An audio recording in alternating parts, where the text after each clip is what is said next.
दोस्तों, आज हम आपको एक ऐसी रहस्यमयी जगह के बारे में बताने जा रहे हैं जो महज एक कुंड है और इसमें नहाने से आपका टूटा हुआ हाथ भी वापस आ जाता है और इस कुंड का 3 बूंद पानी पीने से आपकी पूरी प्यास मिट जाएगी।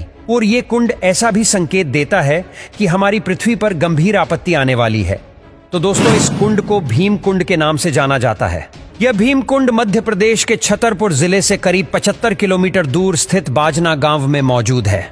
इस कुंड को देखने और इसमें नहाने के लिए बहुत से लोग दूर दूर से आते हैं। किस्सों कहानियों में बताया जाता है कि इस कुंड का संबंध महाभारत काल से भी है, जिससे इसका महत्व और बढ़ जाता है। भीम कुंड की खासियत यह है कि इसका पानी बेहद साफ और निर्मल है, जहां लाखों की संख्या में मछलियां ऊपर तैरती हुई दिखाई देती है। जब भी कोई आस्थावान व्यक्ति इस कुंड में स्नान करने के लिए आता है तो न तो मछलियां पानी के अंदर जाती है और न ही उन्हें किसी प्रकार का डर होता है, क्योंकि उस व्यक्ति से इतनी सकारात्मक ऊर्जा निकलती है।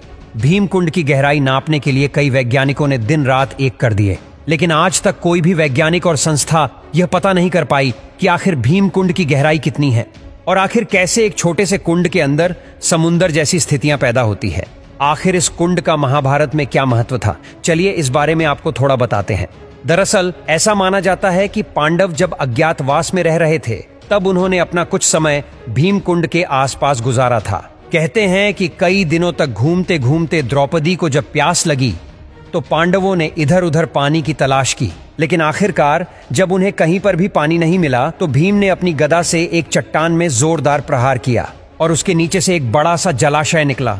मगर उस जलाशय के अंदर जाने के लिए कोई रास्ता नहीं था और इसलिए अर्जुन ने अपने बाणों का प्रयोग करते हुए वहां एक रास्ता बनाया और इस तरह न सिर्फ द्रौपदी ने बल्कि 5 पांडवों ने भी अपनी प्यास बुझाई। और यह कुंड भीम द्वारा बनाया गया था, इसलिए इसे भीम कुंड कहा जाता है।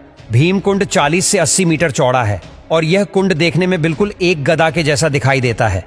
भीम कुंड के चारों तरफ आज भी कुछ निर्माण कार्य दिखाई देते हैं, जो इस बात का प्रतीक है कि पांडवों ने भीम कुंड के अंदर लगभग 1 वर्ष तक का समय बिताया था और शायद कुछ समय के लिए यहां तपस्या भी की थी। ऐसा कहा जाता है कि जब भी किसी तरह की कोई प्राकृतिक आपदा जैसे बाढ़, भूकंप, सुनामी आने वाली होती है तो इस कुंड के जल का स्तर अपने आप बढ़ने लगता है और यहाँ के लोग इस संकेत को देखकर समझ जाते हैं कि जल्द ही कहीं ना कहीं प्रकृति का प्रकोप बरसने वाला है।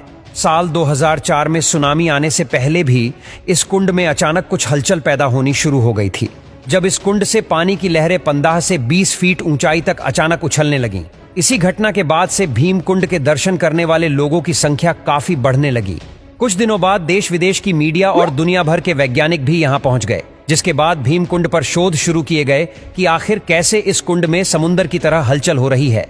हैरानी की बात तो यह है कि वैज्ञानिक कई दिनों तक इस कुंड की गहराई को नापने की कोशिश करते रहे और कई गोताखोरों ने कुंड के अंदर झांक कर देखा। लगभग 22 फीट पानी के अंदर जाने के बाद वो लोग आगे नहीं जा पाए, जैसे कोई ताकत उन्हें आगे जाने से रोक रही हो। वैज्ञानिकों का कहना था कि इसकी गहराई नापना संभव नहीं है। इसके अलावा यहाँ गहराई में कई क्विंटल वजन की मछलियां मौजूद है और अंदर पानी का बहाव भी बहुत तेज है और साथ ही नीलम पत्थर के जैसी एक बड़ी चट्टान भी है। वैज्ञानिकों ने अपनी रिसर्च में आगे बताया कि जो मछलियां इस कुंड के अंदर मौजूद है, ठीक वैसे ही मछलियां समुंदर की गहराई में पाई जाती है। तो कहीं ना कहीं इस कुंड का संबंध समुंदर से मिलता जुलता है। कुछ समय बाद जब नेपाल और जापान में भूकंप आया तब भी इस कुंड का जलस्तर अचानक से बढ़ने लगा था, जिससे यह कंफर्म हो गया कि प्राकृतिक आपदाओं से इस कुंड का कोई न कोई तो संबंध जरूर है। इस कुंड के पास में एक गुफा भी बनी हुई है जिसमें शंकर जी का शिवलिंग विराजमान है। यहाँ पर आने वाले लोग इन्हीं की पूजा करते हैं। ऐसी भी मान्यता है कि इस कुंड में स्नान करने से सभी प्रकार के रोग दूर हो जाते हैं, इसलिए लोग इस कुंड का जल बोतल में भरकर ले जाते हैं, क्योंकि ऐसा भी कहा जाता है कि इस कुंड का पानी गंगा जल के समान पवित्र है। ऐसा कई सालों में देखा गया है कि गंगा के जल की तरह ही भीम कुंड के जल में भी कभी कीड़े नहीं पड़ते। ये एक अनंत स्रोत की तरह है जिसका पानी कितना भी उपयोग में ले लिया जाए, लेकिन इसका स्तर कम नहीं होता। एक बार तो राज्य सरकार ने इस कुंड को खाली करने के लिए यहाँ वाटर पंप लगवाकर कई दिनों तक इसका पानी बाहर निकलवाया था, लेकिन इसके बावजूद भी भीम कुंड के जल स्तर पर कोई प्रभाव नहीं पड़ा। वो जितना पहले था, हजारों लीटर पानी निकालने के बाद भी उतना ही रहा। इसलिए लोग इसका प्रयोग पीने के लिए करते हैं। इस कुंड के अद्भुत जल के विषय में एक और चीज कही जाती है कि चाहे पीने वाले व्यक्ति को कितनी भी प्यास लगी हो, अगर इस कुंड का मात्र 3 बूंद जल भी उसने ग्रहण कर लिया तो इंसान की पूरी प्यास बुझ सकती है। इस कुंड से जुड़ी हुई एक और हैरान करने वाली बात यह है कि इसमें डूबने वाले व्यक्ति का मृत शरीर कभी नहीं मिल पाता। आमतौर पर जब भी कोई व्यक्ति पानी में डूब जाता है तो कुछ वक्त के बाद उसका शरीर फूलकर पानी की सतह पर तैरने लगता है, लेकिन इस कुंड में आज तक जो भी डूबा है उसका शरीर कभी भी बाहर नहीं आया है। लोगों का मानना है कि ऐसा इसलिए होता है क्योंकि इस कुंड में कोई तल नहीं है और यही कारण है कि इसमें डूबने वाला व्यक्ति सदा के लिए अदृश्य हो जाता है। जैसे कि इन तस्वीरों में आप देख सकते हैं कि भीम कुंड एक गुफा के अंदर बना हुआ है और यहां तक जाने के लिए गुफा में सीढ़ियां बनी हुई है। इस कुंड के अंदर पानी में जब सूर्य की किरणें पड़ती है तब पानी में इंद्रधनुष बनते हैं और वो दृश्य बेहद मनोरम होता है। वैज्ञानिकों ने जब इस कुंड की गहराई नापने का प्रयास किया तो उन्हें कुंड के भीतर 2 बड़े कुएं जैसे मिले, जिन्हें देखकर ऐसा लग रहा था जैसे कुंड के भीतर एक और बड़ा सा कुंड है।